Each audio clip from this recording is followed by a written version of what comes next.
I think the most important advice that I can give a bride and groom when they're picking vendors, whether it's your florist, whether it is your videographer, your invitation person, or any other vendor, is A, pick the most professional people that have done this over and over again. The worst thing is when you're calling them constantly, and it's not a bother to us, but when you're constantly calling for that one question of what should the flower girl dress color be? What should the bridesmaids' dresses be? All those little details. That's why every specific vendor you should make a specific list for every vendor of all the questions that you're going to be asking them.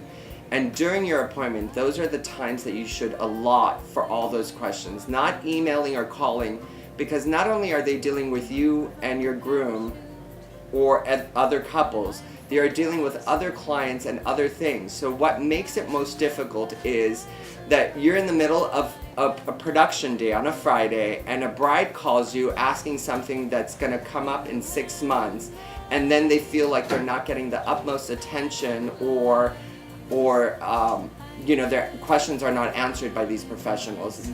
I think the best thing to do is listen to your vendors, get their advice, don't bother them too much.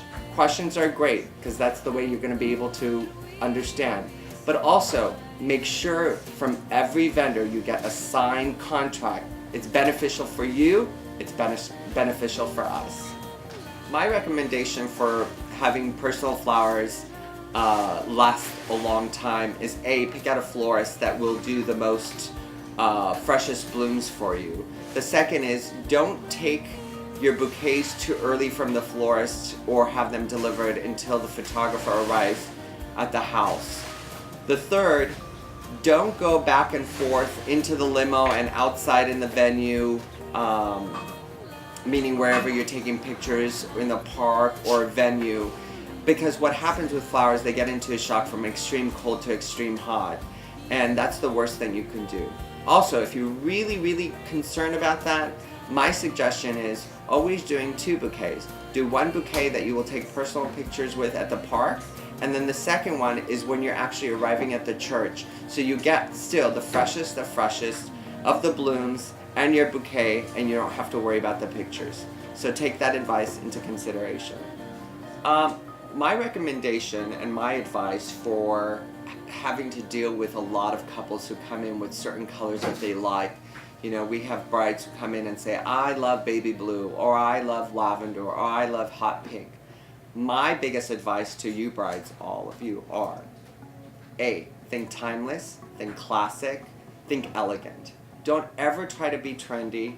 Trendy is a good thing, but trendy doesn't always necessarily relay into elegance. So, having said that, each venue has a certain look and a theme that they've already designed. Unless you want to re-transform the complete ballroom to a different look, I highly suggest using the venue colors as a theme and inspiration to pick out your bridesmaids' dresses, the colors of it, and also the style that what you're doing. So really think about what you're doing. Don't ask ridiculous color combinations. Listen to your florist, because they know better. At the end of the day, it's not only a reflection of you, but it's a reflection of us.